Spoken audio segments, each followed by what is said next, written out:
How about a little bit more animal spirit medicine? Today, the tarantula. At a crossroad, claiming life's purpose with finches and other birds.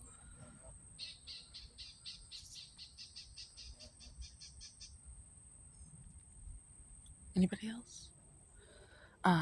The tarantula represents a moment when a great decision must be made.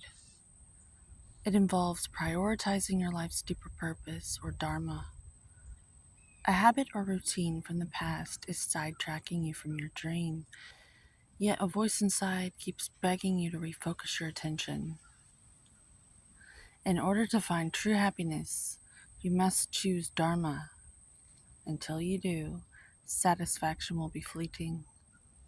The tarantula hovers patient and calm, like an old friend that knows your inner soul.